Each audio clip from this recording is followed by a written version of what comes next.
बाबा तुम कितने अच्छे हो, बाबा तुम कितने प्यारे हो। सच कहते हैं हम एक तुम ही अपनी आँखियों के तारे हो। बाबा तुम कितने अच्छे हो, बाबा तुम कितने प्यारे हो। सच कहते हैं हम एक तुम ही अपनी आँखियों के तारे हो। बाबा तुम कितने अच्छे हो।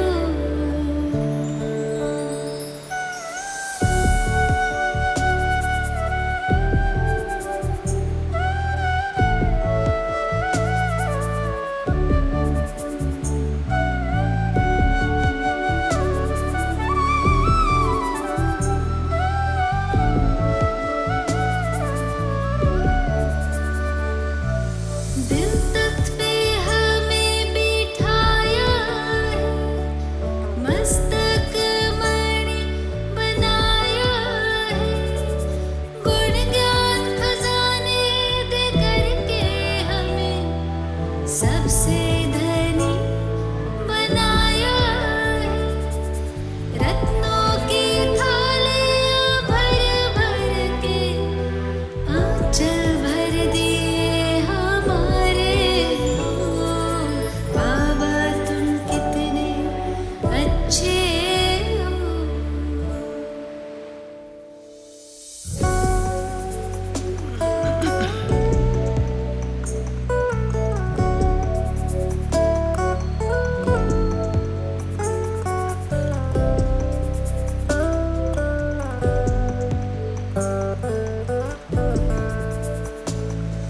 ख्यालों में ना ख्वाबों में था, यूं हमको मिल जाओगे। तुम बनके हजारों याद हमारे मन में यूं मुस्काओगे। महफिल ये मयसर दिन होंगे, हर खुशियाँ हम पर वारे हो। बाबा तुम कितने अच्छे हो।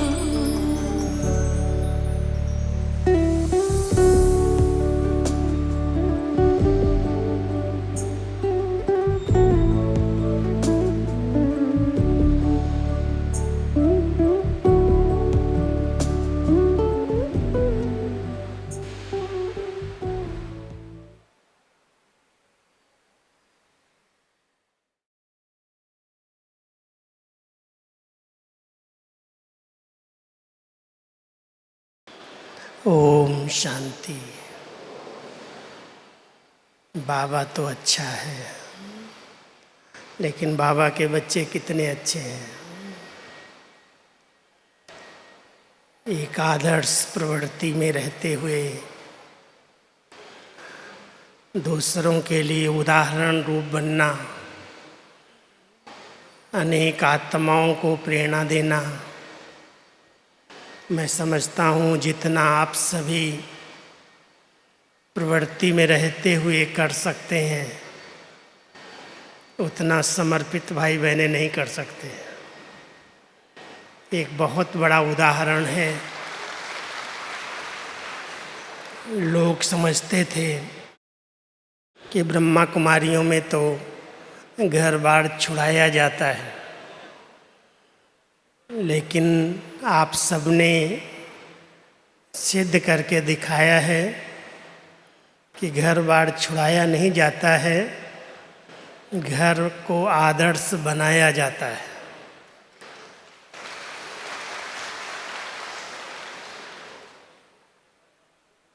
लक्ष्य हमारा शुद्ध प्रवृत्ति, हम शुद्ध प्रवृत्ति के लक्ष्य को लेकर के चल रहे हैं।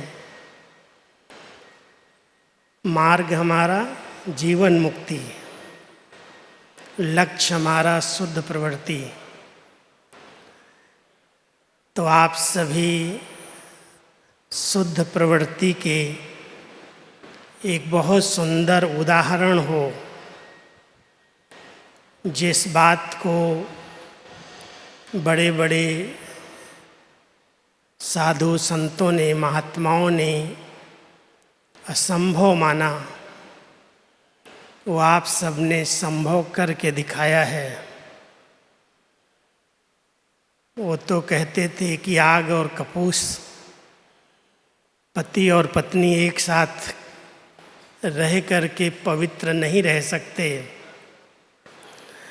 लेकिन आप सभी का अनुभव है, चैलेंज है कि हम दोनों साथ रहते हैं, लेकिन कभी भी विकारों की संकल्प तक भी नहीं आते।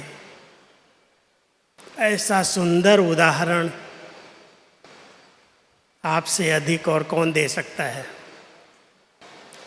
इसलिए बाबा भी आपको वतन से बहुत प्यार करते हैं कि मेरे ऐसे प्रेरणा मूर्त, ऐसे उदाहरण स्वरूप प्रवृत्ति में रहते हुए परवृत्ति में रहने वाले बच्चे, जिनकी वृत्तियों में भी प्रवृत्ति का भान नहीं है, गृहस्थी नहीं समझते हैं, वो शुद्ध प्रवृत्ति वाले हैं, जिनकी वृत्तियाँ सबसे न्यारी हैं, सबसे प्यारी हैं। तो आज आप सभी जब से बाबा के बच्चे बने हैं, अपने परिवर्तन पर नज़र दौड़ा के देखो। पास्ट जीवन क्या थी और बाबा ने अपना बनाया, कहाँ से कहाँ पहुँचाया, क्या से क्या बना दिया। कैसे आप प्रवृत्ति में रहते हुए, गृहस्थ व्यवहार को संभालते हुए ट्रस्टी बन करके रहते हो। बहुत बड़ा ये परिवर्तन है। जो गृहस्थी है, परिवार है, संभाल भी रहे हैं, सेवाएं भी कर रहे हैं, व्यवहार भी निभा रहे हैं, लेकिन कहीं पर भी फंसते नहीं हैं, अटकते नहीं हैं। निमित्तपन के भाव से इतना बड़ा निर्माण का कार्य कर रहे हैं। तो प्रवृत्ति में रहते बाबा ने हर बच्चे को ट्रस्टी बनाया है। ट्रस्टी माना ईमानदार, ट्रस्टी माना कहीं पर भी मोह ममता नहीं, लगाव नहीं, झुकाव नहीं। जो कुछ बाबा का दिया हुआ है वहाँ जरा भी मेरापन नहीं। चाहे बच्चे हैं, परिवार है, अनेक संबंध हैं, अनेक सेवाएं हैं, अनेक जवाबदारियां हैं, लेकिन सब कुछ निभाते हुए यही एक स्मृति है, ये सब बाबा तेरा है, तेरा है, तेरा है। मेरे को तेरे में जिसने परिवर्तन किया है वो हाथ उठाओ। मेरे को तेरे में परिवर्तन करने वाले बैठे हैं कि अभी भी मेरे बच्चे, मेरा परिवार, मेरी जवाबदारी, मेरी नौकरी, मेरी टोकरी। नहीं, कौन कौन मेरे वाले हैं? थोड़ा मेरे वाले हाथ उठाओ। मेरे वाले मेरा है या तेरा है? कितना बड़ा सकारात्मक परिवर्तन है कि हम सब इतना सब कुछ करते हुए भी कभी भी ये नहीं कहते ये मेरा है। जहाँ पर मेरा है वहाँ फेरा है। जहाँ पर अनासक्त भाव है, सेवा भाव है, सेवा के लिए हमें प्रवृत्ति मिली है। ये बाबा की सेवा का साधन मिला है। जो हम बिजनेस कर रहे हैं, नौकरी कर रहे हैं, खेती बाड़ी कर रहे हैं या कोई भी कार्य कर रहे हैं, किसके लिए कर रहे हैं? परिवार को चलाने के लिए, बाबा की सेवा के लिए कर रहे हैं। बाबा ने परिवार दिया है, उस परिवार की संभाल के लिए कर रहे हैं। आज दुनिया में जितने दुख दर्द हैं, जितने तनाव, जितनी परेशानियां हैं, उनका मूल कारण अगर देखें तो मेरापन है।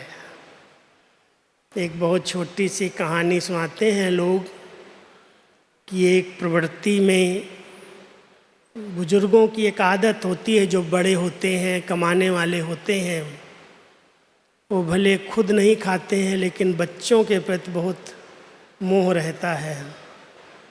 तो ये एक ऐसे ही सेठ जी थे, दुकान में बैठते थे, छोटी सी दुकान थी, लेकिन सारा समय जो भी कमाई होती वो इकट्ठा करते। खुद भले इकोनॉमी से चलते, फटी धोती पहनते, फटा कुर्ता पहन लेते, खाना खाया नहीं खाया, लेकिन कमाने का बड़ा शौक़ था और कमाते जाते, गिनते जाते और उसके साथ साथ अपने बच्चों के लिए एक बहुत बड़ा मकान बनाने लगे। और रोज़ उसको देखते खुश होते कि इसमें मेरा बेटा रहेगा, इसमें मेरे बेटे का बेटा रहेगा, इसमें नाती रहेगा, इसमें बेटी रहेगी। रोज़ हिसाब लगाते और बड़ी बिल्डिंग, बहुत बढ़िया सुंदर बिल्डिंग बना दिया, ठगी करके, पैसा इकट्ठा करके, कैसे भी करके। जब बिल्डिंग बन के खड़ी हुई, रोज़ देखने जाते, खुश होते, वाह मेरे खून पसीने की कमाई से मैंने ये बना दिया, मैंने ये बना दिया। लेकिन अचानक एक दिन कुछ कारण बना, शॉर्ट सर्किट हुआ और उस बिल्डिंग में आग लग गई। लोगों को पता था कि ये बूढ़े बाबा को बड़ा मोह है इस बिल्डिंग से, पता नहीं उनका क्या हाल होगा। तो छोटे छोटे बच्चे दौड़ते हुए आए, बाबूजी बाबूजी आपकी उस बिल्डिंग में तो आग लग गई। जब उनकी नज़र उधर गई, देखने लगे, देखते ही उनका बीपी बढ़ गया, हाय हाय करने लगे, तड़फने लगे, बेहोश होने लगे। बच्चा दौड़ के आया, बाबूजी क्या हुआ क्या हुआ क्या हुआ? अरे बेटा क्या बताऊं, मेरी सारी ज़िंदगी की कमाई, मेरे खून पसीने की कमाई, मेरी मेहनत मेरे सामने जल रही है, अब मुझे नहीं जीना। बस तड़फने लगे। बेटा समझदार था, उसने कहा बाबूजी एक गलती मेरे से हो गई, मैंने आपको बताया नहीं, मुझे कुछ पैसे की ज़रूरत पड़ी और मैंने ये बिल्डिंग तो बेच दी, ये मेरी नहीं है। एक चेक दिखा दिया उसके हाथ में, ये बिल्डिंग मेरी नहीं है। बस एक ही विचार दिया, ये मेरी नहीं है, और उसका बीपी नॉर्मल हो गया। बिल्डिंग जल रही है, वैसे ही आग लगी है, लेकिन एक विचार परिवर्तन हुआ। जहाँ मेरापन था वहाँ तड़फ रहा था, रो रहा था, परेशान हो रहा था, और एक संकल्प उसको मिला, ये मेरा नहीं है, बस नॉर्मल हो गया, जाने दो, जलने दो, मेरा नहीं है। तो आप सभी अगर कहीं पर भी जरा भी इस कलयुग के अंत में मेरापन लाएंगे तो परिणाम क्या होगा? इसलिए ध्यान देना, बाबा ने हम सबको इस मेरेपन से छुड़ाया है। बच्चे इस कलयुग के अंत में जरा भी कहीं मेरापन नहीं रखना, नहीं तो वो सभी दुखों का मूल कारण है। सब बाबा तेरा है, तूने दिया है, तेरे काम में आ जाए। तान मान धान समय संकल्प श्वास जो कुछ है तो प्रभु देन है। और जिसने ऐसा ट्रस्टीपन को अपना लिया वो आदर्श प्रवृत्ति है, और उसको देख कर के लोगों को बहुत प्रेरणाएं मिलती हैं। इनको कभी दुख ही नहीं होता, इनको कभी तनाव ही नहीं होता। इतनी महंगाई बढ़ रही है, इतने हंगामे हो रहे हैं, ये सब कुछ होते हुए भी ये तो बेफिक्र बादशाह हैं, इनको कुछ लगता ही नहीं है। अरे भाई कुछ तो फिक्र करनी चाहिए, बच्चे हैं, शादी करनी पड़ेगी, ये करना होगा, चिंता तो होनी चाहिए ना, कि नहीं होनी चाहिए। और बाबा के बच्चे कहते हैं हम तो बेगमपुर के बादशाह हैं, बेफिक्र बादशाह हैं, क्योंकि सब जानते हैं बनी बनाई बन रही अब कुछ बननी ना आए। चिंता ताकि कीजिए जो अनहोनी होई। जब कुछ अनहोनी है ही नहीं तो चिंता किस लिए करें। तो ऐसा सुंदर सकारात्मक परिवर्तन किस आधार से आया है? उसका आधार पढ़ाई, मुरली। जो बाबा के बच्चे रेगुलर पंचुअल महावाक्य बाबा के सुनते हैं, बाबा उनको हर प्रकार से गाइड करता है। और जब उस महावाक्यों को अपने जीवन में उतारते जाते हैं तो सबके लिए एक आदर्श उदाहरण स्वरूप प्रेरणा मूर्त बन जाते हैं। क्योंकि कलयुग के अंदर परिस्थितियाँ, समस्याएं, पेपर किसके सामने नहीं आते। अचानक कभी कभी ऐसे ऐसे खेल होते हैं, ज्ञानी आत्माएं भी हिल जाती हैं, भगवान पर भी दोष देने लगती हैं, दुखी हो जाती हैं, परेशान हो जाती हैं। लेकिन जो बाबा के ज्ञानी बच्चे हैं, समझदार बच्चे हैं, उन परिस्थितियों का बहुत सहज सामना करते हैं, अपनी स्थिति को डगमग नहीं करते। वो जानते हैं परिस्थितियों का आना स्वाभाविक है क्योंकि कलयुग है, लेकिन परिस्थितियों पर मैंने कल्प कल्प विजय प्राप्त की है। हम ही विजयी रतन हैं। जब ये समान स्मृति में रहता है तो परिस्थितियाँ हिलाती नहीं हैं। कई मिसाल हैं। अचानक आजकल अकाले मृत्यु का एक तांडव चलता है। एक परिवार था, बच्चे को पढ़ाया लिखाया बड़ा किया, अपने स्कूल के बच्चों के साथ टूर पर गया था चेन्नई की तरफ। सागर में नहाने के लिए सभी बच्चे पानी में चले गए। सब तो खेल पाल करके निकल आए, लेकिन एक बेटा पानी के साथ लहरों के साथ बह गया। काफ़ी दिक्कत के बाद, ढूंढने के बाद उसकी लाश मिली, शव मिला, और वो था एक बाबा की अनन्य बच्ची का बेटा, इकलौता बेटा। समाचार मिला कि उस माता का क्या हाल होगा। इतना खर्चा किया, इतना बड़ा किया, पढ़ाया लिखाया, अभी पता नहीं क्या होगा। लेकिन वो आत्मा इतनी शक्तिशाली थी, बाबा के ज्ञान को यथार्थ उसने जीवन में उतारा हुआ था। जब उसको पता चला और बॉडी जब उसके घर में आई तो सारे मोहल्ले के, सारे परिवार के लोग हाय तौबा मचाए हुए थे, रो रहे थे। और माता साक्षी दृष्टा होकर के, शांत होकर के उसको योगदान दे रही थी। सबने सोचा कहीं ये डिप्रेशन में न चली जाए, इसको रुलाओ। बहुत कोशिश की अड़ोसियों ने, पड़ोसियों ने, संबंधियों ने। इकलौता बेटा ऐसे चला गया, इसका क्या हाल होगा माँ का, माँ है आखिर। उसने कहा आप तो कोई चिंता नहीं करो, वो जिसका था उसके पास गया है, मुझे कोई अफसोस नहीं है। इसको नया पार्ट मिलेगा, नया पार्ट बजाएगा और अच्छा से अच्छा बजाएगा। एक आंसू नहीं बहाया उसने। और इसका परिणाम ये हुआ, इसका प्रभाव ये हुआ कि जितने उसके संबंधी लोग उसका विरोध करते थे, ज्ञान का विरोध करते थे, उन सब ने कोर्स किया और सभी ज्ञान में आ गए। बाबा अपने बच्चों को ऐसा प्रेरणा मूर्त बनाना चाहते हैं। कई बार बाबा की मुरलियाँ सुनते हो कि बच्चे प्रवृत्ति में मुख से ज्ञान कोई नहीं सुनना चाहता। कोई अपना घर में ज्ञान देना शुरू करेगा, कहेंगे पता नहीं कुक्कड़ ज्ञानी कल क्या करता था, आज क्या कर रहा है। आज बड़ा ज्ञान देता, बड़ा उपदेश देता है, इसके अंदर इतना गुस्सा था, इतना भ्रष्टाचार करता था, आज बड़ा ज्ञानी बन गया। लेकिन बाबा कई बार कहते हैं, बच्चे मुख से ज्ञान देने की ज़रूरत नहीं है, आप अपने जीवन के परिवर्तन से लोगों को बाबा की तरफ आकर्षित कर सकते हो।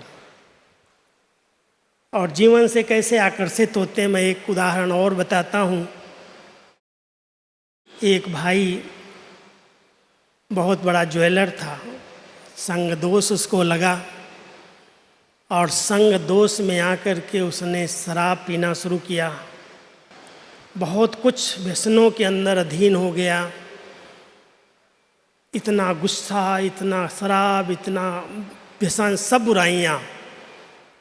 तो एक दिन मैं बॉम्बे का था, मैं बॉम्बे गया था, तो मेरी गाड़ी चलाते हुए कहता है, भाई जी मैं अपना अनुभव सुनाऊं? तो भाई सुना रहा था। मैंने कहा भाई ज़रूर सुनाओ, हम तो फ्री बैठे हैं, गाड़ी तो आप चला रहे हो। तो कहता है, मैं रावण का भी बाप था। तो मैं उसकी तरफ देखने लगा, क्या बोला? रावण का बाप कौन था? तो कहता है, अरे जितने रावण में ऐब दे बुराइयाँ थी, उससे कई गुना ज़्यादा मेरे में थी। मैं इतना तो पीता था जो नाले में पड़ा रहता था। अगर मैं गली से निकल जाता था तो लोग अपने घरों का, दुकानों का दरवाज़ा बंद कर लेते थे। सारे घर के लोग मेरे से एंटी हो गए, विरोधी हो गए। कोई मेरे से बात नहीं करता, न पड़ोसी बात करते, न परिवार वाले बात करते। मुझे सब नफ़रत की दृष्टि से देखने लगे। जितना मेरे पास धन था, परिवार की संपत्ति थी, मैंने सब व्यसनों में, बुराइयों में, व्यभिचार के कारण गंवा दिया। लेकिन एक दिन ऐसे ही लड़खड़ाते हुए शराब पी करके मैं ब्रह्मा कुमारी के सेंटर पर दरवाजे में पहुंचा, तो बहनों ने बड़े प्यार से कहा, भैया आओ आओ आओ। और उन्होंने मुझे इतना प्यार से अपने पास बिठाया, इतना प्यार से मेरे से रिस्पेक्ट से बात की। वो दिन और आज का दिन मेरा जीवन बदल गया। रोने लगा बस। कहता है, वो जीवन का क्षण भगवान ने कैसे मुझे बदला। आज मेरा मोहल्ला, मेरे सारे संबंधी ब्रह्मा कुमारियों में भले ज्ञान में कई आए कई नहीं आए, लेकिन सब कहते हैं ब्रह्मा कुमारियों के पास जादू है, इसको इन्होंने बदल दिया। जब तक हमारे जीवन में परिवर्तन नहीं आता है, तब तक दूसरों को ज्ञान की छाप हम नहीं डाल सकते। पक्का करो कि अगर हमारे जीवन में कल क्रोध था, जो आज बाबा की मुरली चल रही थी, मैं सुनते हुए कह रहा था, बाबा जो मुझे क्लास कराना वो तो आप ही ने करा दिया, मैं क्या कराऊं। कितना प्यार से बाबा ने कहा, पांचों भूत, पांचों विकार। सबसे ज़्यादा तो ये काम और क्रोध ने हर घर में घुस करके सबको परेशान किया है। जो हीरे जवाहरात से भरा हुआ मटका था, उसको सुखा दिया। एक क्रोध का भूत अगर किसी में आता है, उसके घर के मटके सूख जाते हैं, वो सारे घर को परेशान कर देता है। प्रवृत्ति में भी अगर कोई ज्ञान लेते हुए भी गुस्सा नहीं छोड़ पाते हैं, छोटी छोटी बातों में झगड़ जाते हैं, चिड़चिड़ापन आ जाता है, भोजन की थाली आती है गुस्से में फेंक देते हैं, व्यवहार शुद्धि नहीं है, तो ज्ञान की छाप आप नहीं डाल सकते। अगर सचमुच प्रेरणामूर्त बनना है, उदाहरण स्वरूप बनना है, तो हमें शीतल काया वाला योगी बनना होगा।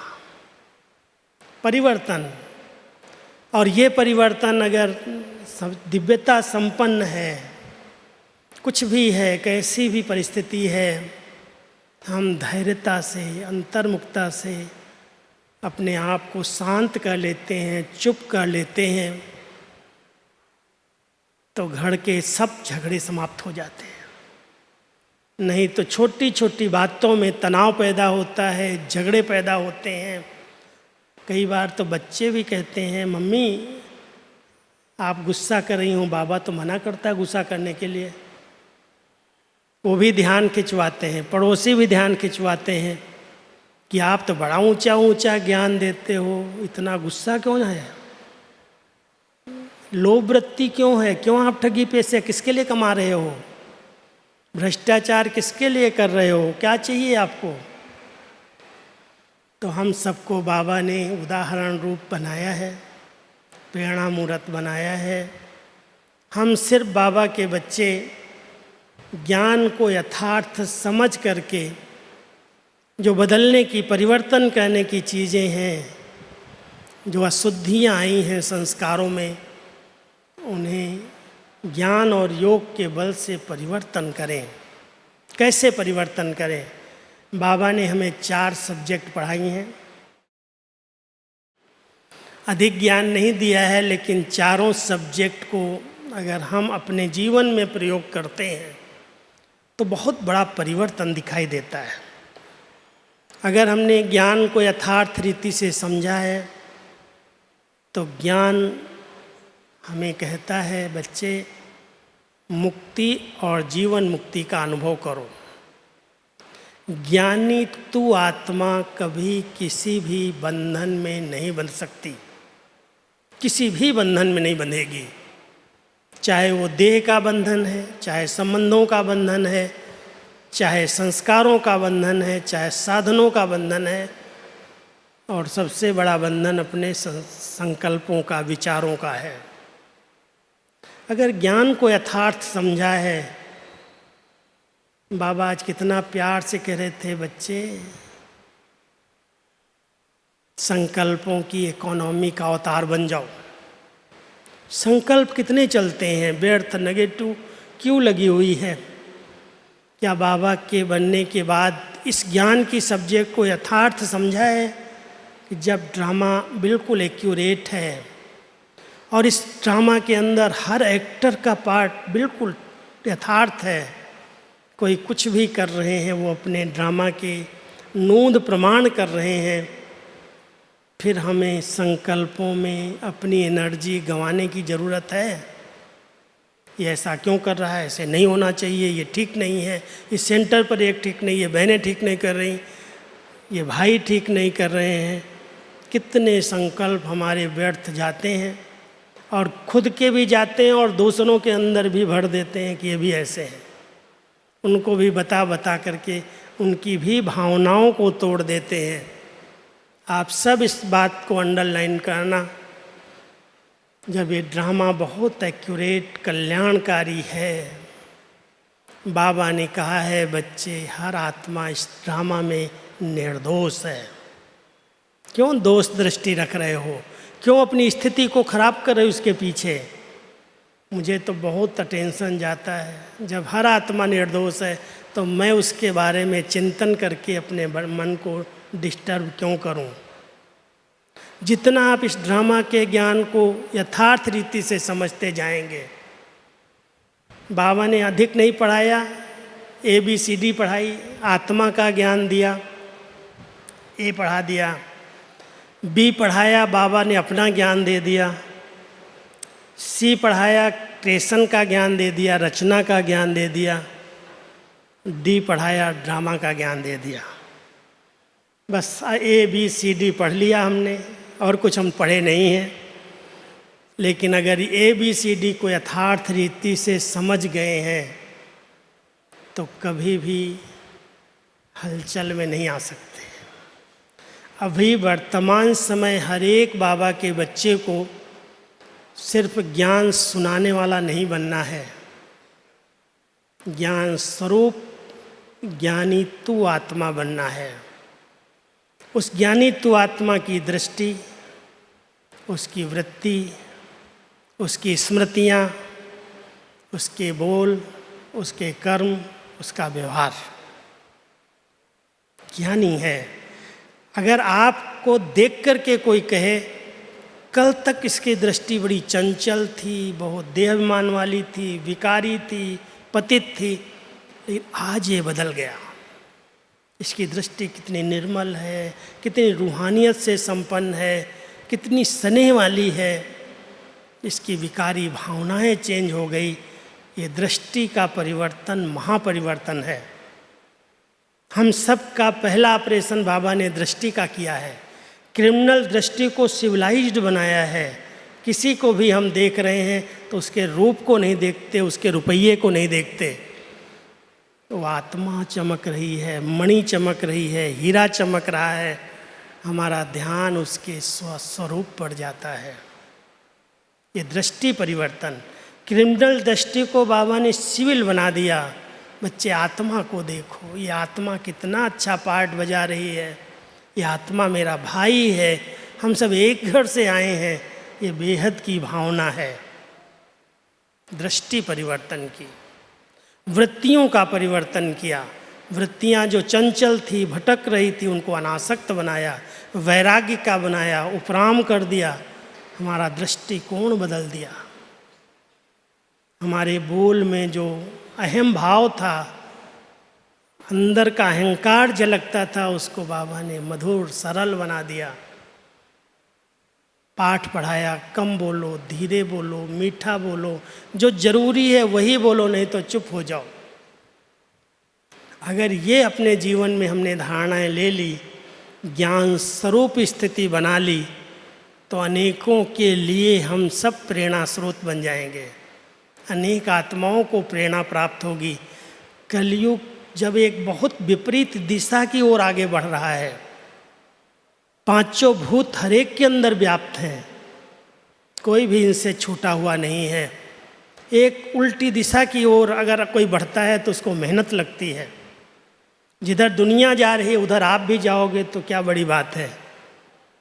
आपने उसके विपरीत दिशा ली है कि जब दुनिया में विकारों की आग लगी हुई है, हम बाबा के बच्चे संपूर्ण निर्विकारी बन के दिखाएंगे। हम पवित्र और योगी बन करके दिखाएंगे। हमारी वृत्तियाँ कहीं भी आसक्त नहीं होंगी, हम अनासक्त बन के दिखाएंगे।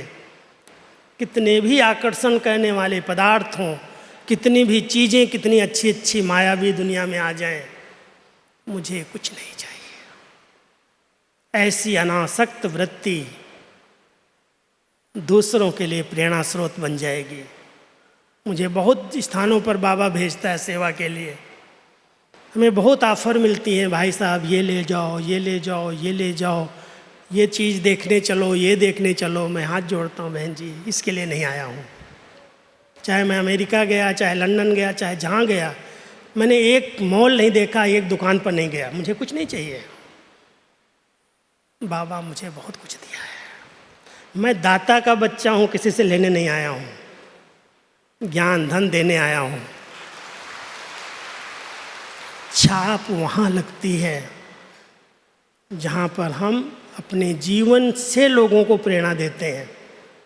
हम भी जाएं, ये बहुत अच्छी चीज़ है, ये बहुत अच्छी क्रीम है, ये बहुत अच्छी चीज़ है, एक बहुत अच्छे स्वेटर है, साले हैं, ले जाएं। क्या यहाँ नहीं मिलता है क्या हमको? कोई जाते हैं यही चीज़ें इकट्ठी करके ले आते हैं। बाबा ने हमें कुछ इतना अनासक्त बना दिया है, कुछ नहीं चाहिए, कोई चीज़ की आसक्ति नहीं, कुछ नहीं चाहिए। जब ऐसी जीवन की निजी धारणाएं बनती हैं, तब हम दूसरों के लिए उदाहरण बन सकते हैं। लोग जाते हैं, कितना सामान इकट्ठा करते हैं, कितनी चीज़ें इकट्ठा करते हैं, ये ले जाऊं, ये ले जाऊं, ये ले जाऊं। ज़रूरत कुछ नहीं होती है, लेकिन संग्रह वृत्ति का एक इतना बड़ा शौक होता है जो घर को लोग गोदाम बना देते हैं। कितना खाएंगे, कितना पहनेंगे, कितनी चीज़ें रखेंगे, लेकिन ये भी अच्छी है, ये भी सस्ती है, ये भी ले चलूं। बाज़ार में गए, दुकान में गए, जितनी चीज़ें अच्छी लगी वो सब इकट्ठा करके ले आए। यूज करते हो? आवश्यकताएं हैं। हमारी दादी जानकी जी हमको एक बात सिखाती थी कि अगर कोई चीज़ तुम्हारे पास है और तुमने उसे 6 मास तक देखा नहीं है, यूज नहीं किया है, तो क्यों स्थान रख करके अपने पर बोझ चढ़ा रहे हो? दान कर दो, सेवा में लगा दो। संग्रह वृत्ति नहीं चाहिए। वृत्तियाँ अनासक्त,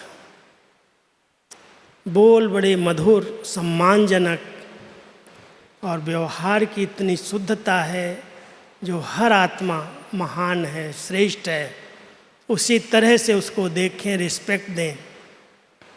तो ज्ञान जो बाबा ने हम बच्चों को दिया है, वो ज्ञान अगर स्वरूप में आता है तो वो जीवन का परिवर्तन लोगों को अपने आप आकर्षित करता है। कि देखो कैसे रहते हैं संसार में, प्रवृत्ति है लेकिन इनको प्रवृत्ति का भान ही नहीं है।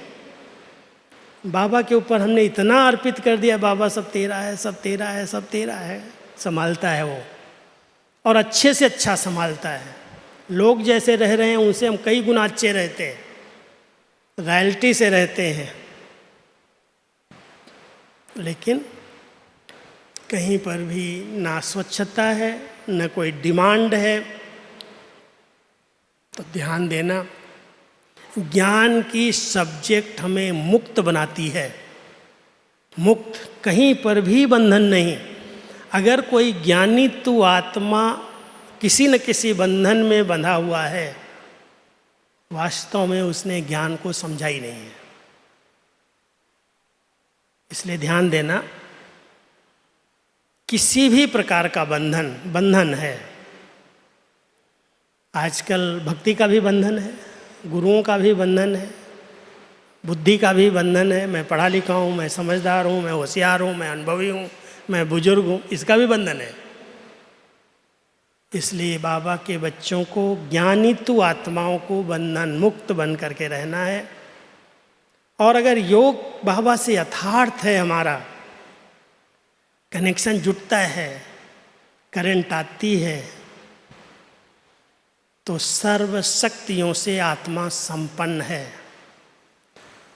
जिस शक्ति की जिस समय आवश्यकता है, वो शक्ति अपने आप समय पर काम करती है। आवश्यकता है सहन करने की, आवश्यकता है सामना करने की, आवश्यकता है समा लेने की, लेकिन जब वो बात आई उस समय हमने समाया नहीं, सामना कर लिया। जिस समय सहन करना था उस समय हमने समा लिया। बाबा कहते हैं वो शक्ति आपका कहना नहीं मानती है, आपका योग यथार्थ नहीं है। योग में बाबा की टचिंग आती है। बाबा अपने बच्चों को शक्ति दे देते हैं जो परख सकता है, निर्णय कर सकता है क्या करना है, क्या नहीं करना है, क्या राइट है, क्या रॉन्ग है। यथार्थ योग है तो वो सर्व शक्तियाँ समय पर अपने आप काम करती हैं। विचलित नहीं होता, अधैर्य नहीं होता, तुरंत क्यों, क्या, कैसे के प्रश्नों में नहीं उलझता, बड़ा धैर्यता के साथ संकल्प को भी शांत रख करके उस परिस्थिति को देखता है और अपनी शक्ति से उसको पार कर लेता है। क्या करना है इस समय, बुद्धि उसकी समय पर ठीक निर्णय करे। समय पर अगर बुद्धि ठीक निर्णय कर लेती है तो कैसी भी बातों को आप बहुत सहज पार कर सकते हो। इसलिए ध्यान देना, कभी भी तुरंत जवाब नहीं देना है, उतावला नहीं होना है, उत्तेजित नहीं हो जाना है। इसने मुझे ऐसे कह दिया, इसने मेरे साथ ऐसे कर लिया। एक मिनट साइलेंस।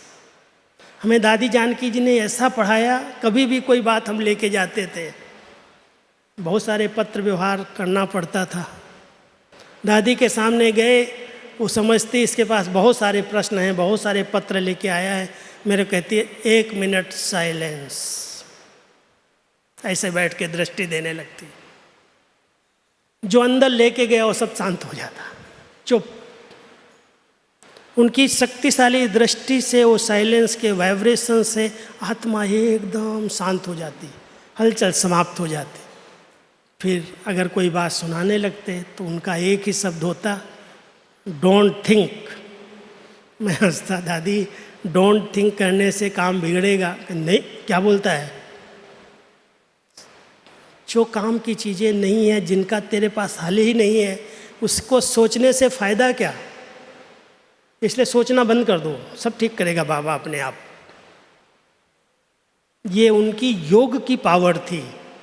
और योग की पावर से उन्होंने कई प्रॉब्लम्स का सहज समाधान कर दिया, कईयों की जीवन बना दी, उदाहरण रूप हमारे सामने बनी। हजारों विदेशी भाई बहनें जो इतनी प्रॉब्लम्स में रहते हैं, उन सब की प्रॉब्लम्स को हल कर दिया सिर्फ साइलेंस के बल से, योग के बल से। हम सबको बाबा ने एक ही विधि बताई। आज बहुत अच्छी बात बाबा ने कही है वरदान के अंदर, चाहे समर्पित हो चाहे प्रवृत्ति वाले हो, सबको नंबर 1 में आने का चांस है। लेकिन ईश्वरीय विधान जो बनाया है, उस विधान की विधि से सिद्धि प्राप्त करो।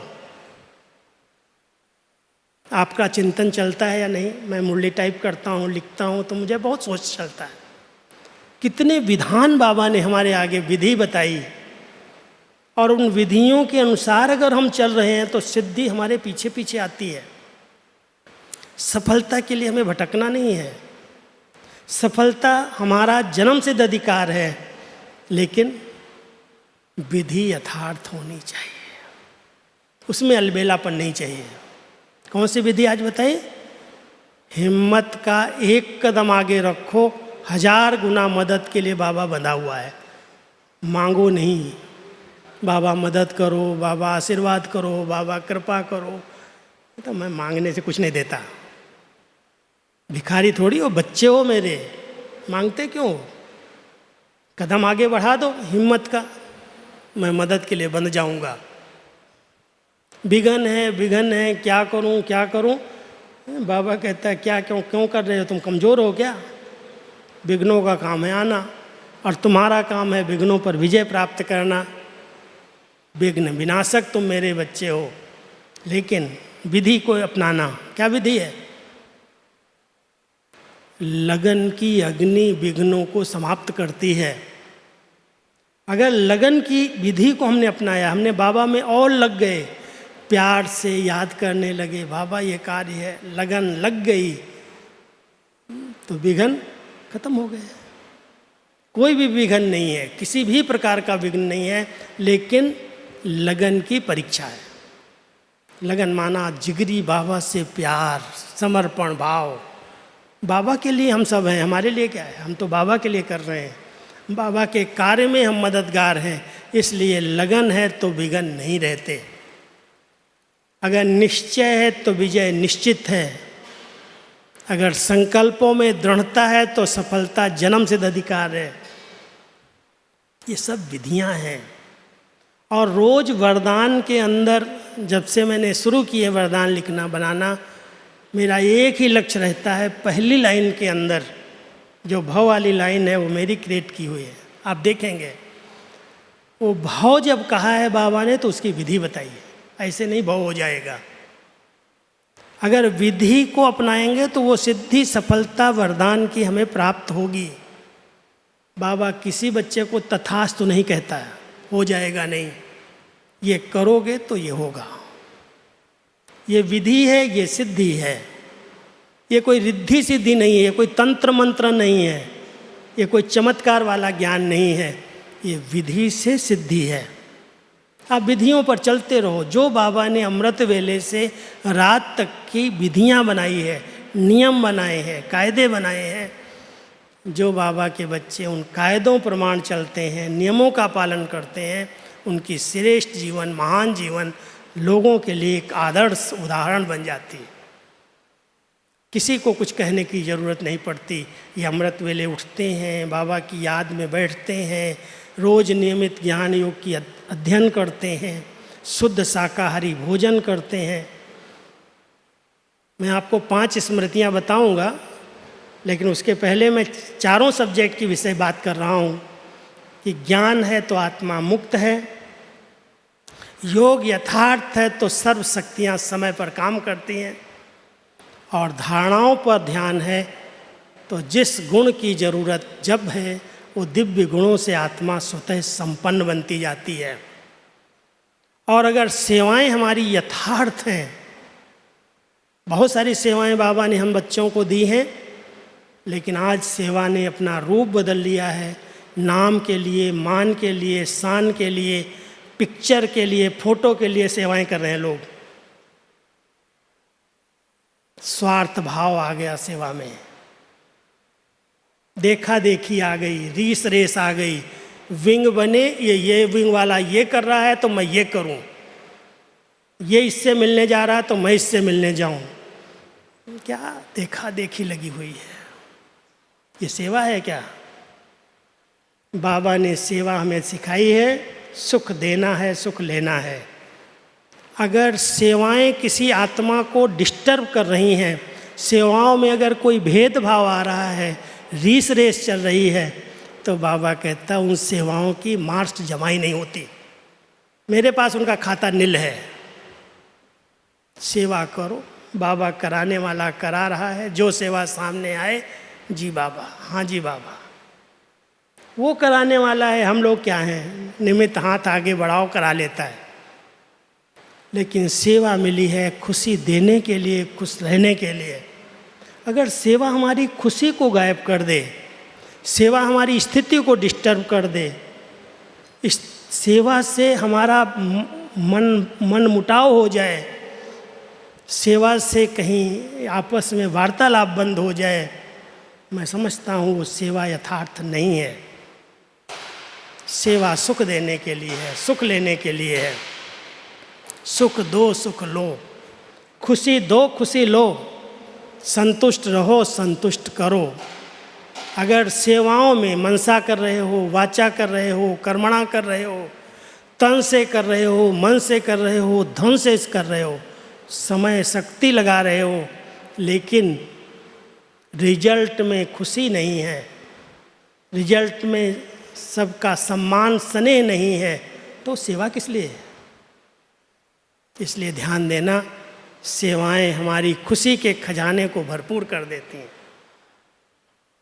अगर खुशी गायब हो जाती है तो बाबा कहता सेवा छोड़ दो, तुम जरूरत नहीं तुम्हारी सेवा की। और पांचवी बात है व्यवहारिक जीवन, संबंध, संपर्क। आप सब व्यवहार में हैं, परिवार में हैं। बाबा ने कभी भी ये ज्ञान नहीं दिया कि तुम व्यवहार छोड़ दो, परिवार छोड़ दो। बैलेंस रखो, बहुत बड़ा बैलेंस भगवान ने सिखाया है। अगर बैलेंस से चलोगे तो बाबा की ब्लेसिंग्स मिलेंगी, कभी भी ज्ञान की ग्लानि नहीं होगी। नहीं तो कहेंगे देखो ये ब्रह्मा कुमारियों में गया, इसके बच्चे रुल गए, इसका व्यापार खत्म हो गया, पता नहीं कौन सा ज्ञान इनको दे दिया गया, ये परिवार ही सारा खराब हो गया। ये बाबा का नाम वाला किया क्या? ये हमने प्रेरणा दी लोगों को क्या? अगर हम सबको प्रेरणा देने वाले उदाहरण रूप है तो हम व्यवहार और परमार्थ का बैलेंस रखते हैं। बाबा के लिए है जीवन, मना नहीं है, लेकिन कोई भी चीज़ की अति नहीं है, अति ठीक ही नहीं है। अति व्यवहार में लग जाओगे बाबा भूल जाएगा, अति परमार्थ में लग जाओगे सेवा भूल जाएगी, व्यवहार भूल जाएगा। दोनों का बैलेंस है। इसलिए बाबा ने हम सब की लाइफ को बैलेंस से चलाने के लिए 3 भागों में दिनचर्या को बांट दिया। बच्चे 8 घंटा शरीर के लिए है, उसको सुलाना भी है, उसको खिलाना भी है, उसको नहलाना भी है, व्यायाम भी देना है 8 घंटा।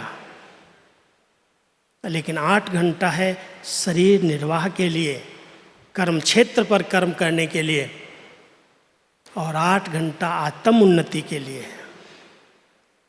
योग करो, पढ़ाई करो, चिंतन करो, लिखो, पढ़ो, जो सेवा कर सकते हो। जो बाबा के बच्चे बैलेंस से चलते हैं वो उदाहरण रूप बन जाते हैं। और जो किसी चीज़ में अति में चले गए, पैसा पैसा पैसा, क्या करोगे पैसा कमाने के पीछे लगे हो? किसके लिए कर रहे हो?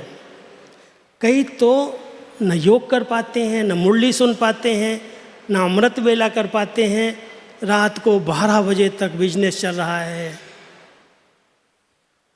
पता नहीं किसके लिए कमा रहे हैं, कहाँ ले जाएंगे। बैलेंस से चलो, कमाना जरूरी है, पैसे की ज़रूरत है, कौन कहता नहीं चाहिए, लेकिन अपने शरीर को नहीं ठीक रेस्ट दे रहे हो, भोजन समय पर नहीं कर रहे हो, नींद नहीं कर रहे हो, योग नहीं कर रहे हो, पढ़ाई पर ध्यान नहीं है, जो अविनाशी कमाई का समय है वो उस स्थूल समय कमाई में जा रहा है, कहाँ बैलेंस है? कैसे आप लोगों के लिए उदाहरण मूर्त बनोगे? अगर सचमुच किसी के लिए उदाहरण रूप बनना है तो कुछ भी हो, हमारा बैलेंस कभी बिगड़ना नहीं चाहिए। व्यवहार परिवार बनाया है, उसको पढ़ाना है, बड़ा करना है, उसको अपने पाँव पर खड़ा करना है, उसको योग्य बनाना है, समर्थ बनाना है, क्योंकि हमने रचना रची है।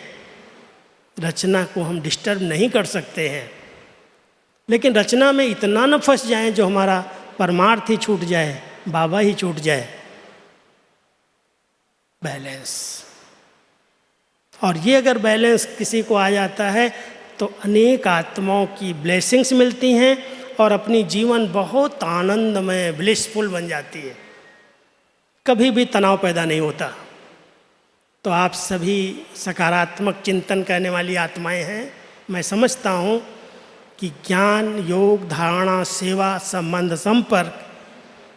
संबंध संपर्क में दुआएं दो, दुआएं लो। ऐसा आपका व्यवहार हो सबके साथ जो सब आपको समय पर साथ दें, सहयोग दें। आपने अगर दिया है तो आपको भी मिलेगा जरूर। इसलिए बाबा कहता है दुआएं दो, दुआएं लो। कोई को डिस्टर्ब मत करो, ना डिस्टर्ब होना है ना डिस्टर्ब करना है। जितना हम न्यारे प्यारे रहते हैं, जितना कर्म और योग का बैलेंस रखते हैं, जितना परमार्थ और व्यवहार पर ध्यान देते हैं, उतनी एक सुंदर जीवन लोगों के लिए आदर्श बन जाती है। लोग कहते हैं ऐसे जीवन होनी चाहिए।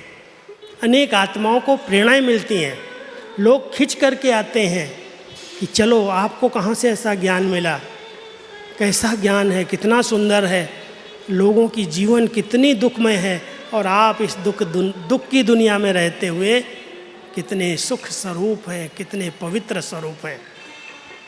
तो ऐसा उदाहरण हमारे सकारात्मक परिवर्तन से आता है। 10-15 मिनट में आपको इस टॉपिक को पूरा करूँगा, फिर योग करेंगे आधा घंटा। टॉपिक का बहुत बड़ा विस्तार है इसका। 5 स्वरूपों की स्मृति, प्रवृत्ति वालों के लिए स्पेशल। अगर सचमुच अपनी प्रवृत्ति को आदर्श प्रवृत्ति में परिवर्तन करना है, सकारात्मक परिवर्तन लाना है, तो अपने 5 स्वरूप स्मृति में रखना।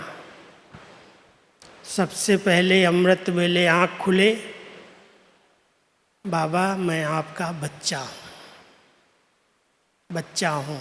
बड़ा नहीं बनना, तुम बड़े बनोगे तो बाबा से प्यार नहीं मिलेगा, पालना नहीं मिलेगी, बाबा की गोद नहीं मिलेगी। इसलिए अमृत वेले आँख खुलते ही मिचनू बन जाओ, छोटा बच्चा बन जाओ, बाबा की गोदी में खेलो। बहुत स्नेह बाबा का मिलता है, बहुत बाबा ऐसे सिर पर हाथ रख के कहता वाह बच्चे वाह। कई बार कहता है ना बच्चे बन जाओ तो माया से बच जाओगे।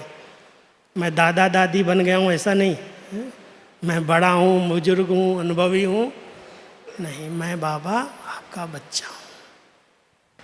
तो पहली स्मृति अमृत वेले के है मैं बच्चा हूँ। फिर दूसरी स्मृति है मैं स्टूडेंट हूँ, गॉडली स्टूडेंट। चाहे जितने ज्ञानी बन जाएं, योगी बन जाएं, अनुभवी बन जाएं, बुद्धिमान हों, समझदार हों, लेकिन स्टूडेंट माना जब तक जीना है तब तक सीखना है, पढ़ना है। पढ़ाई हमारी पूरी नहीं होती अंत तक, चाहे मुरली कितनी बार भी रिवाइज हो, लेकिन एक दिन की भी मुरली मिस हुई माना एब्सेंट पड़ गई।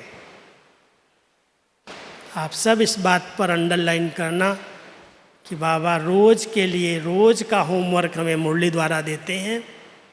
जो बातें, जो समस्याएं दिन में आने वाली हैं, उनका सब का समाधान सवेरे सवेरे मुरली में है। उसी भावना से, उसी श्रद्धापूर्वक बाबा के महावाक्यों का श्रवण करना और स्टूडेंट की तरह श्रवण करना। चाहे सुना रहे हो चाहे सुन रहे हो, लेकिन मैं स्टूडेंट हूँ। सिखाने वाला पढ़ाने वाला स्वयं बाबा है, भगवान है, उसकी स्टूडेंट है हम सब। तीसरी बात है, हम सभी सारे दिन की दिनचर्या में खुदाई खिदमतगार हैं। केवल खुदा की खिदमत के लिए हम इस सृष्टि पर हैं। चाहे कितनी भी सेवाएं करो, चाहे कोई भी कार्य करो, लेकिन ये केवल इस अंतिम जन्म में ईश्वरीय सेवा के लिए है। Godly service only. हम सब खुदाई खिदमतगार हैं। खुदा ने मुझे खिदमत के लिए, सेवा के लिए इस शरीर में रखा है। सेवा भाव से हम सबको कार्य करना है। चौथी बात, कर्म क्षेत्र पर कई बातें ऐसी आती हैं जिनको क्रॉस करना पड़ता है, विजयी बनना पड़ता है। उसके लिए स्मृति स्वरूप है कि मैं विजयी योद्धा हूँ, अहिंसक योद्धा हूँ। विजय मेरा जन्म सिद्ध अधिकार है। माया किसी भी बड़े से बड़े रूप में क्यों ना आ जाए, मैं माया जीत हूँ, विजयी हूँ। हिलना नहीं है, घबराना नहीं है, क्या करूँ, ऐसा संस्कार है, माया इतनी प्रबल है, ऐसे ऐसे परेशान करती है।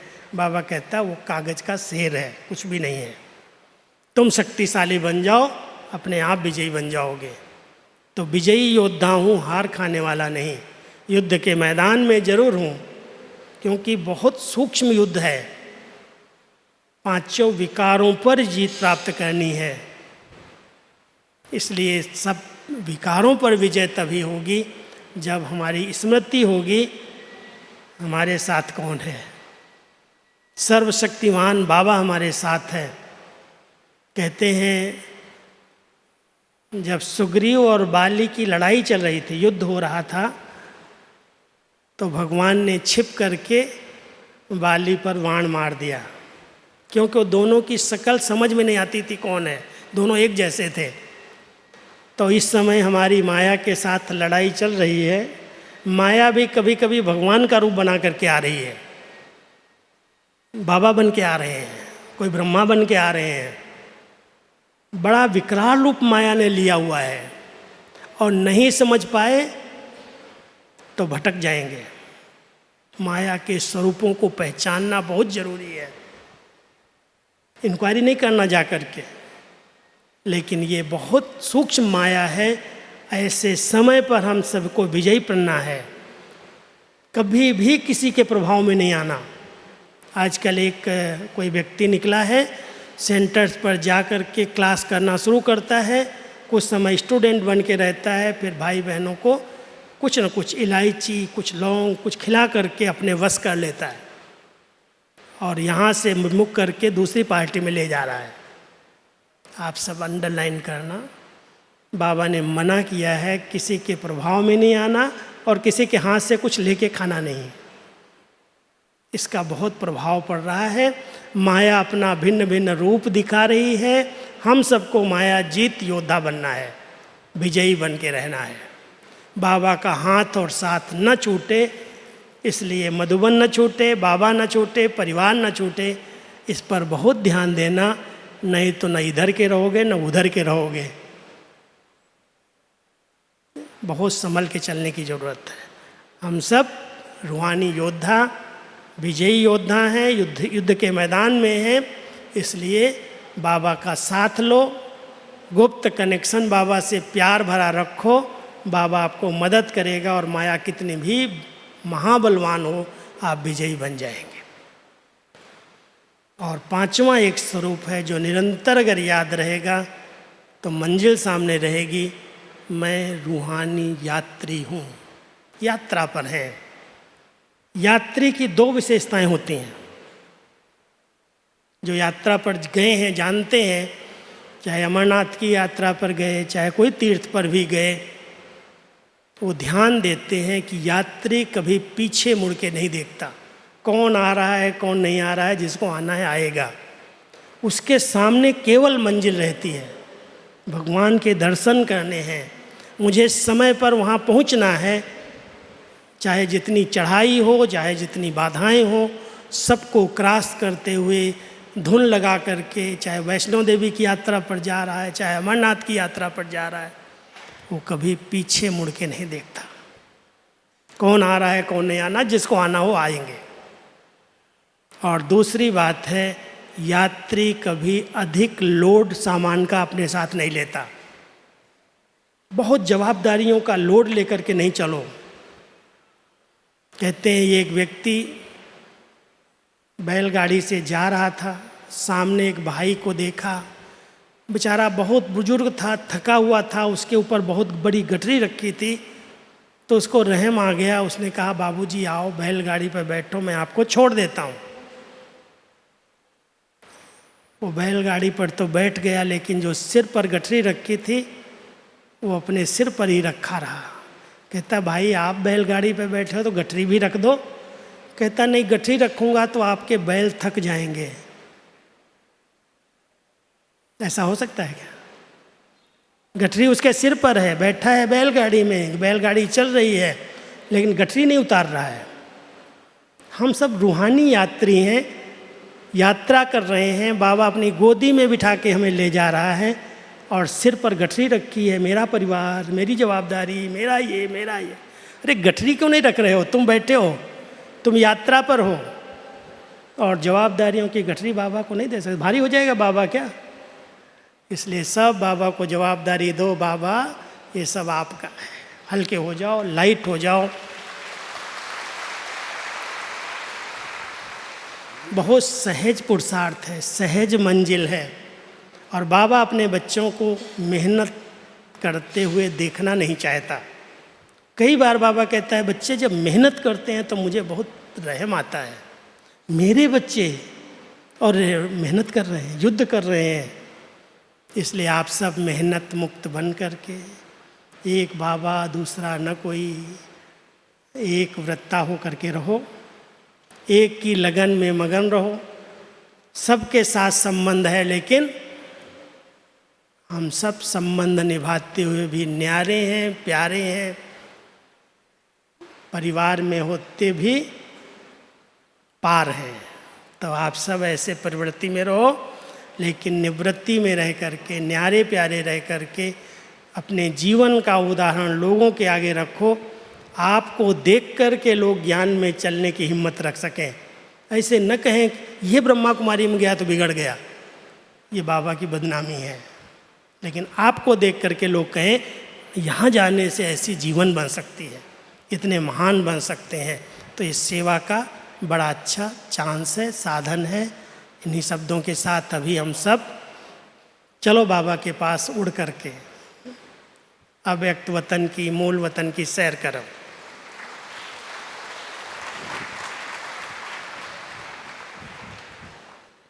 हम सबको बाबा ने बहुत अच्छी गुफा दी है। भ्रकुटी की गुफा में एक चमकता हुआ मैं आत्मा सितारा हूँ।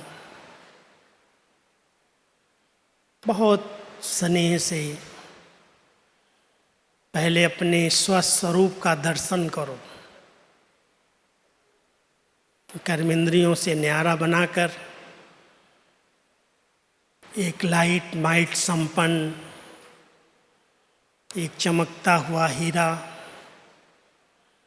इस भ्रकुटी आसन पर विराजमान है।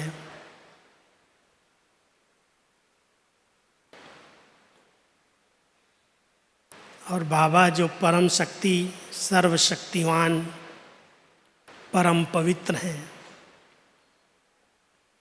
अभी हम सबका उनके साथ इतना समीप का निकट संबंध है, जो बाबा खुद कहते हैं बच्चे तुम सच्चे दिल से मेरा बाबा कहो, मैं तुम्हारे समीप आ जाऊंगा।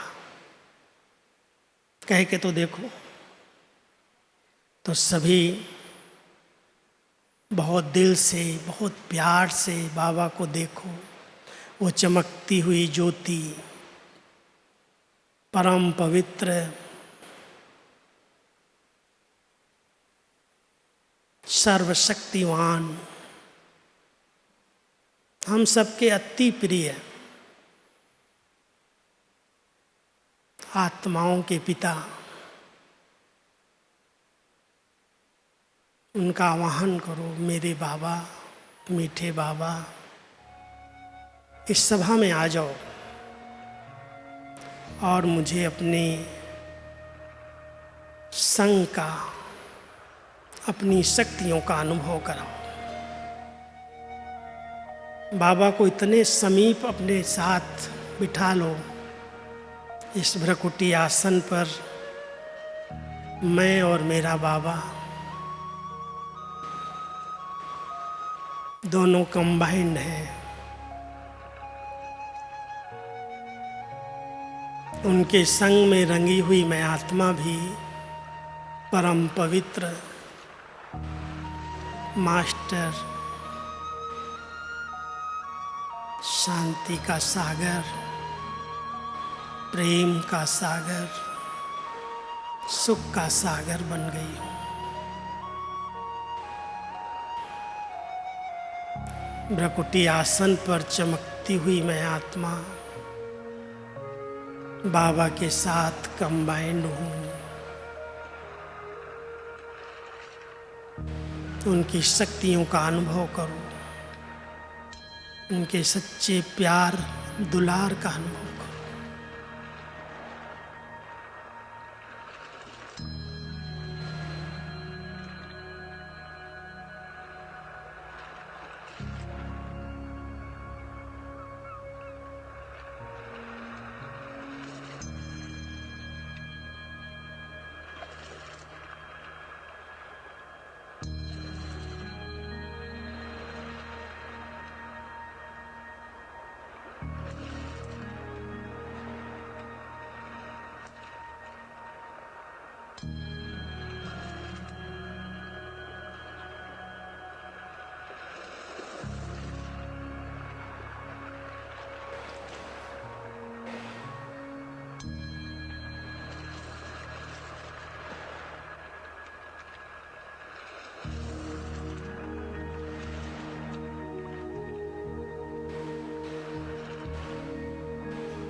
सर्व शक्तियों से संपन्न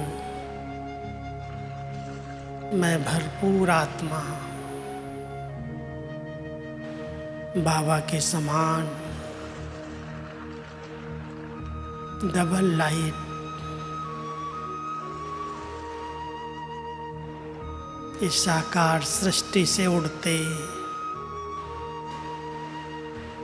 इस नील गगन को पार करते अपने लाइट के वतन में, लाइट की ड्रेस में फरिश्तों के मालिक बाप दादा के सन्मुख विराजमान हो। सभी अपने आत्मिक स्वरूप के साथ साथ सूक्ष्म लाइट के स्वरूप का भी अनुभव करो। ये प्रकाशमय काया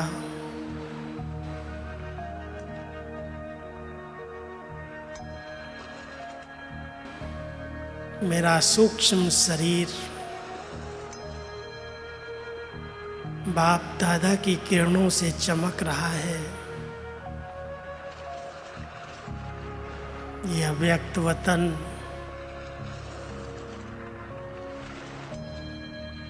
बाबा के मस्तक से निकलती हुई सकाश मुझ आत्मा को पावन बना रही है।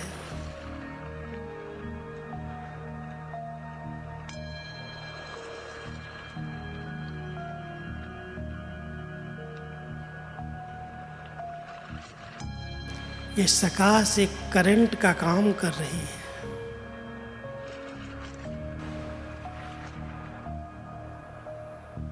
अशरीरी स्थिति में बैठकर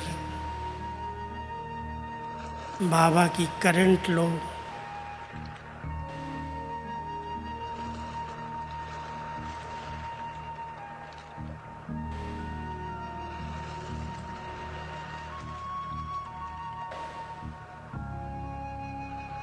उनके समान बनकर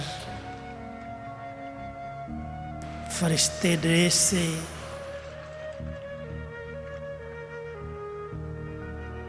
विश्व की सेवा पर उपस्थित हो जाओ। बाबा ने अपने साथ एक ऊंची लाइट की पहाड़ी पर खड़ा कर दिया है। बच्चे चारों ओर कितनी आत्माएं दुखी और अशांत है, पुकार रही हैं। आप उनकी पुकार सुनो, उपकार करो।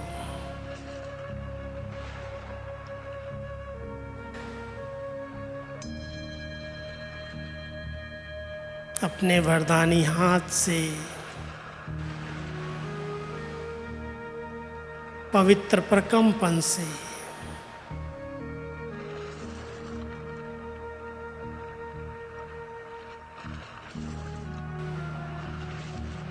सर्वात्माओं को, प्रकृति के पांचों तत्वों को सामने देखते हुए सर्च लाइट दो।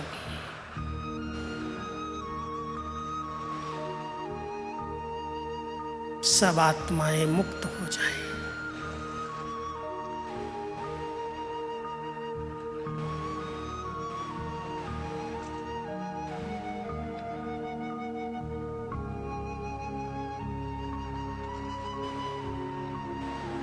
प्रकृति पावन सुखदायी बन जाए।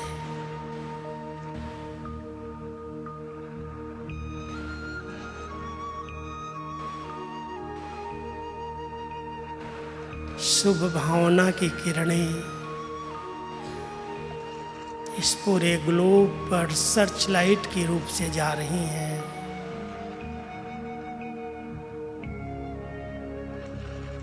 सर्वात्माएं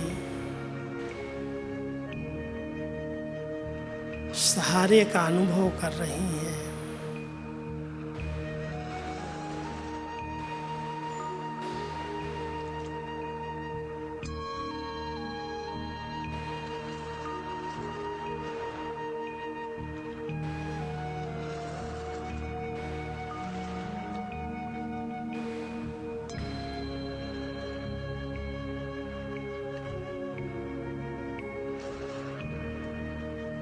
फरिश्ते रूप से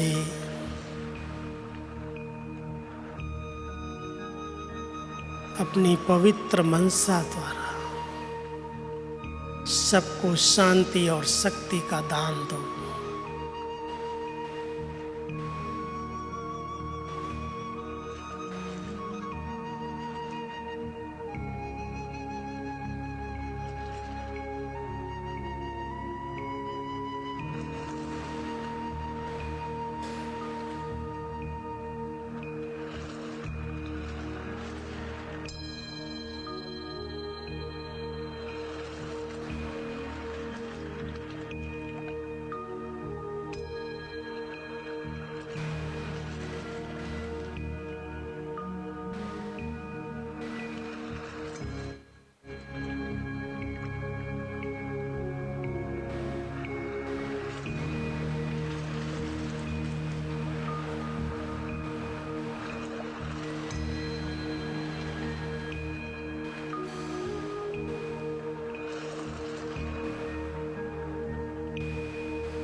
सभी अपने पूज्य स्वरूप में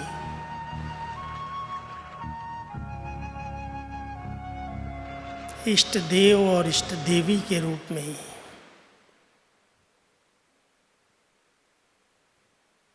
अपने भक्तों की मनोकामना पूरी करने के लिए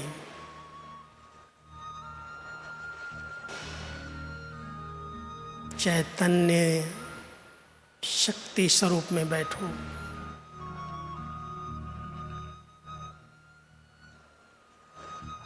अनेक भक्तों की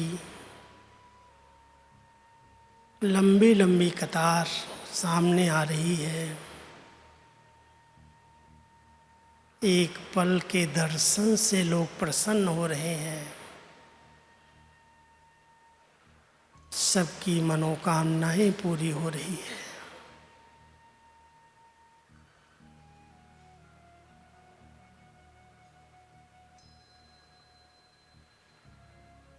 संगम युग पर भगवान ने इतना हम बच्चों को दिया है,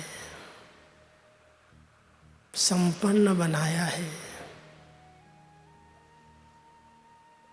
अपने संपन्न स्वरूप से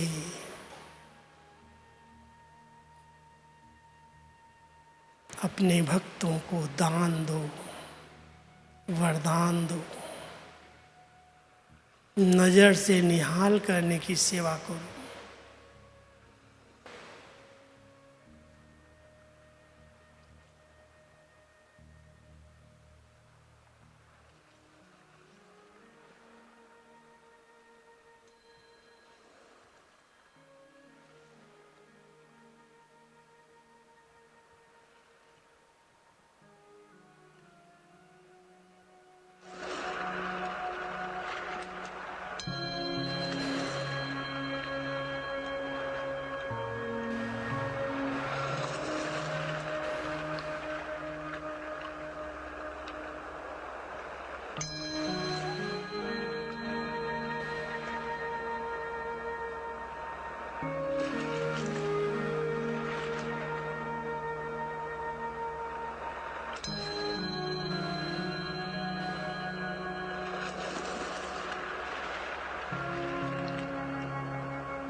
सभी अपने पूर्व स्वरूप में स्थित हो जाओ।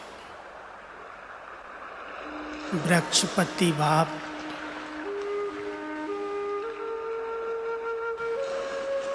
आदि पिता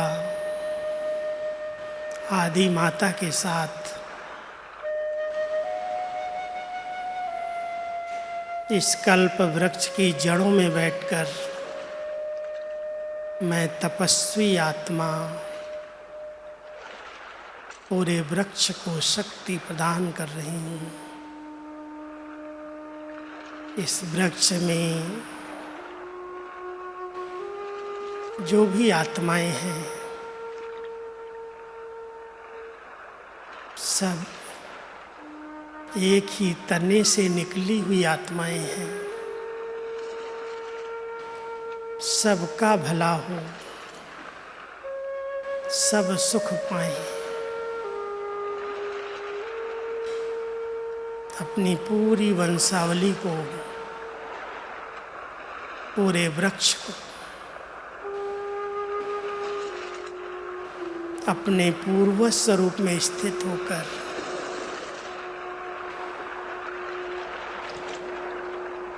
शक्ति दो, स्नेह दो।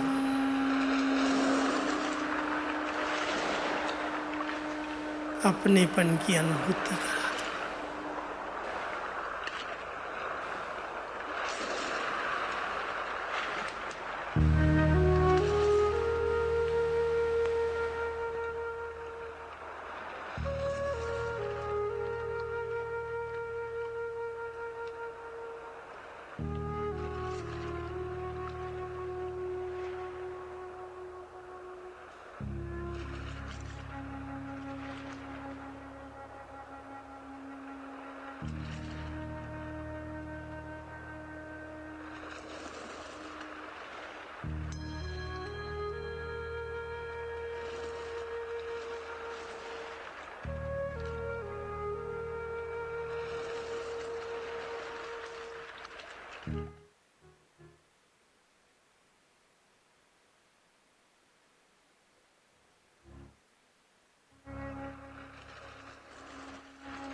तेरी पालना ओ बाबा पावन हमें बनाए, उड़ के फरिश्ता बन अब हम तेरे पास आए।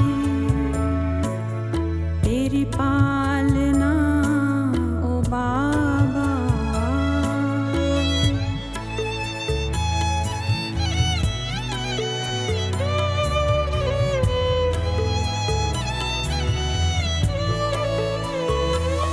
सब पास में है अपने, पर दिल